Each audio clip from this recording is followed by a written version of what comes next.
we're going to be talking about how to know if your mortgage lender is getting over on you and how they hook you and bait you into thinking that you're getting a good deal when in actuality, you're not getting a good deal. The only person getting a good deal is your lender. It is New Year's Eve, and there is no place that I'd rather be than Home Finance Hacks, giving you some information on how you can save thousands, tens of thousands when it comes to purchasing a home. Not just that, but you know what? I think this is information that is not only beneficial for saving money, but beneficial for setting you up for the future that you'd like to have along, whether it be your homeownership journey, entrepreneurship journey, business journey. This is going to be information, particularly with what I'm talking about this evening, that is going to apply to more than just buying a home. So with that being said, let's jump straight on into it. In this episode, this series, this evening, we're going to be talking about how to know if your mortgage lender is getting over on you.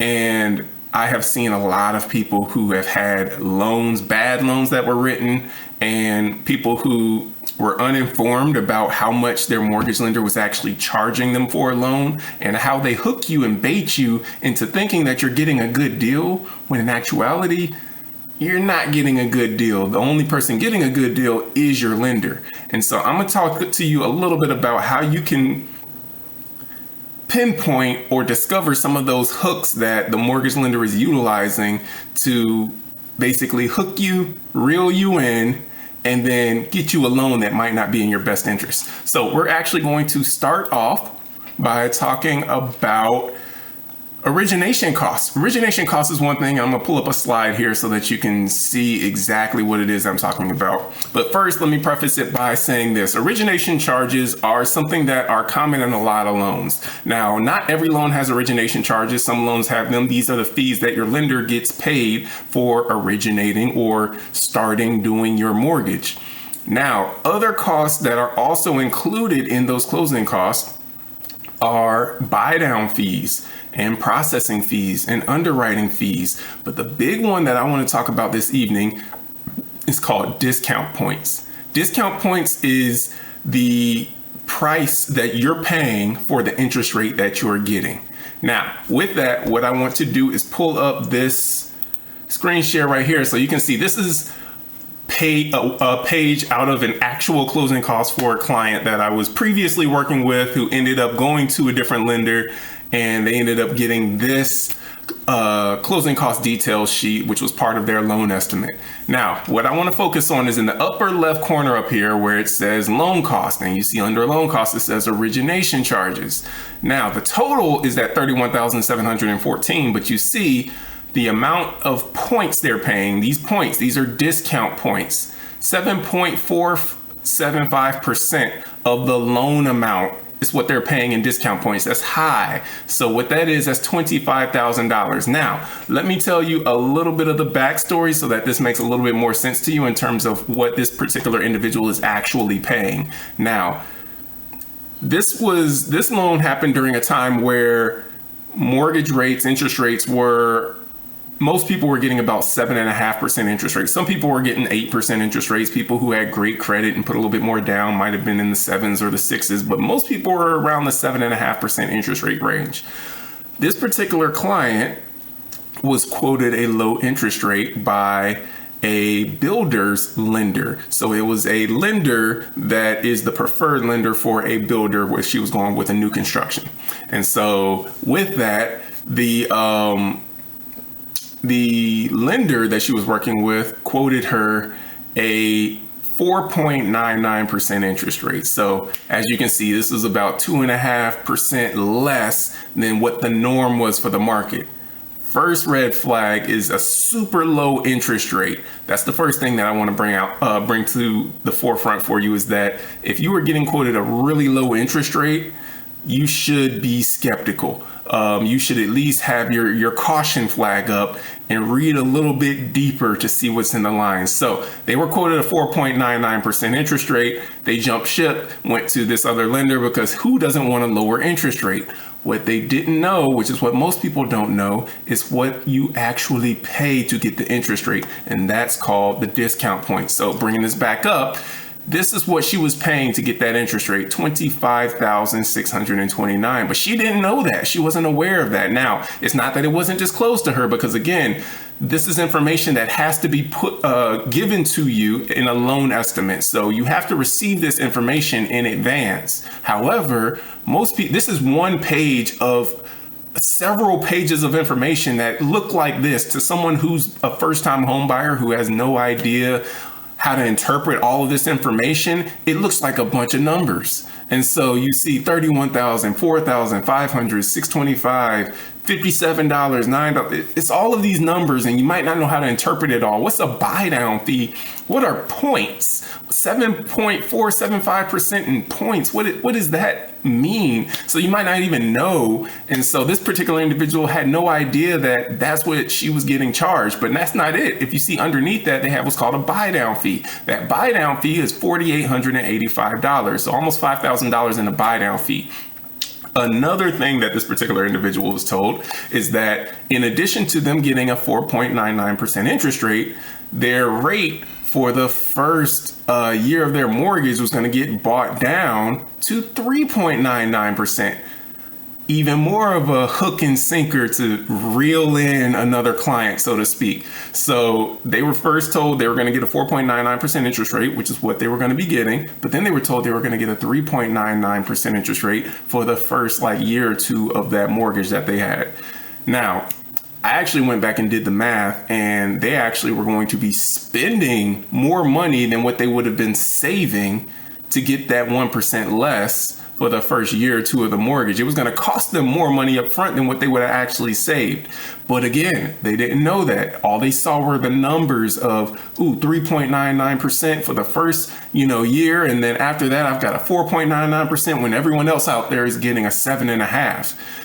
And she was paying over $30,000 just to get all of those buy downs and get those interest rates as low as she was getting them.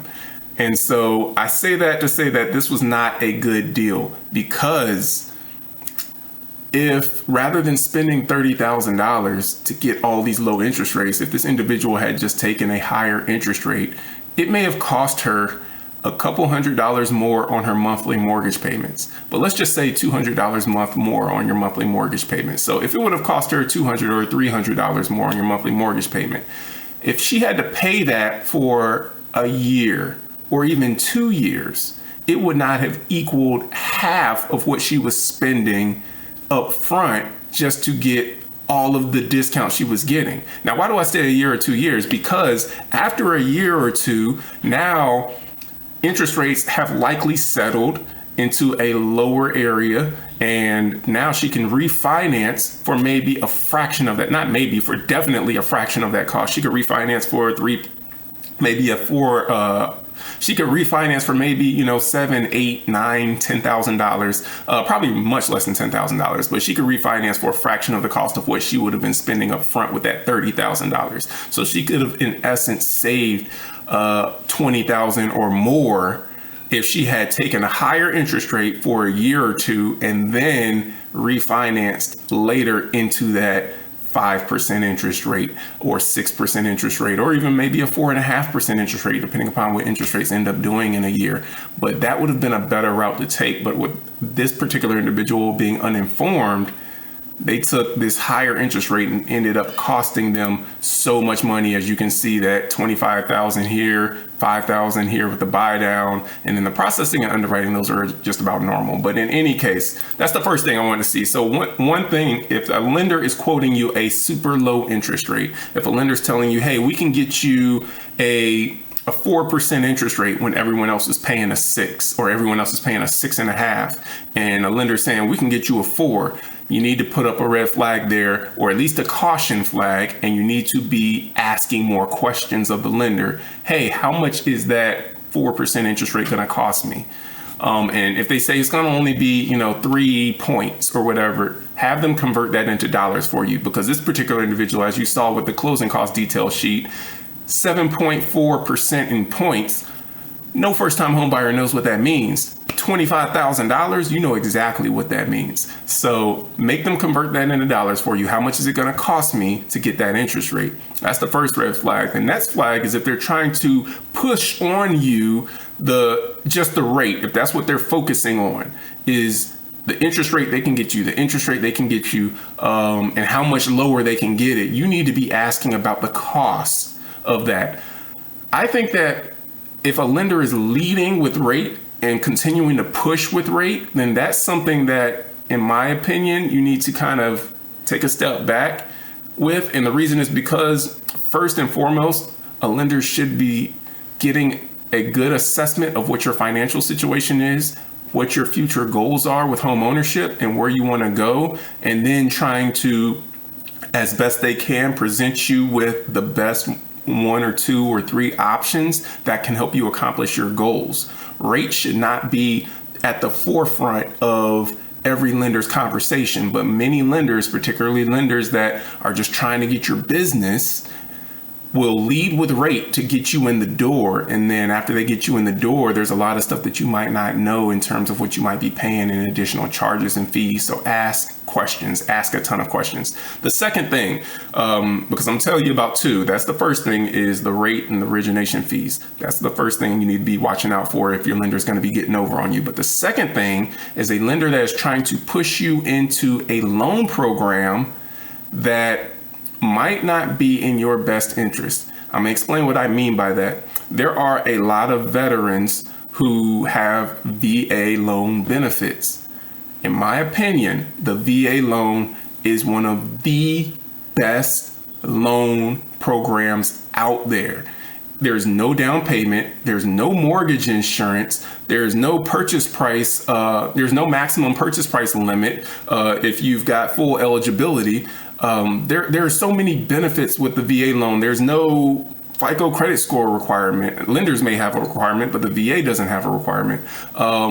Debt to income ratios for the VA loans can be higher than they can for any other loan program out there, which means it really opens up the door to try and help veterans become homeowners. And so I believe that is the best, one of the best, not the best loan program out there. However, it does have a bad rep with some of the real estate agents that are out there, because some real estate agents are like, oh, I don't like VA appraisals, or I don't like this about the VA loan, or it takes longer to close. These are all myths. And I actually have I wrote a 3-hour continuing education course that I teach to real estate agents to try and debunk some of these myths, because it's just going to help benefit all of our active duty military and veterans when we have a real estate professional that's more educated on the truth when it comes to VA loans. So that's the first thing, is them trying to push you into a program that is not in your best interest. Because if you're a veteran and you have VA loan benefits, using your VA loan benefits is in your best interest. Another one that I've seen is individuals that actually qualify for an FHA loan, but a lender might try to push you into a conventional loan. Now, there are some instances in which you might want to go conventional, but there are some instances in which the lender is only pushing you into conventional because that's their wheelhouse and that's what they're more comfortable with. Those are the guidelines that they know, and that's what they feel that they can get you closed with, but they're not that familiar with FHA loans. So that's another example of a lender that's trying to push you into a loan program that might not be in your best interest. You really do need to be watching out for that. A third one that I'll tell you is if you need down payment assistance. There are a lot of lenders out there that just don't do down payment assistance. Down payment assistance loans generally do take a little bit longer. There are some additional documentation requirements. There is a little bit more work on the side of the lender and the side of you, the buyer as well. So there's a little bit more that goes into the down payment assistance loans, and you have a lot of lenders that just don't do them. And for that reason, you'll have some lenders that try to talk you out of the down payment assistance because they say, oh yeah, down payment assistance is going to cost you more. It's going to, be this, or, they might downplay it. There are some additional costs that might come along with down payment assistance. So I'm not going to shy away from that at all. I've done a lot of down payment assistance loans, and there are some additional costs in many of those programs. I say the majority of those programs have additional cost associated with them. However, it is an option that's available to you. And if that's the option that's going to help you become a homeowner, it's better for you to take the down payment assistance route. But a lender who's trying to push you in an area that they feel is going to help them be able to close on your loan might not be what's best for you. So make sure that you fully understand the options that are available to you. If you have a credit score that's below 620, and you're not a veteran, then FHA is pretty much your only option, because you have to have at least a 620 to go conventional. And even with a 620 or 630 or 640, FHA is probably still the better option for you, because conventional, the mortgage insurance is just going to be way too high for you.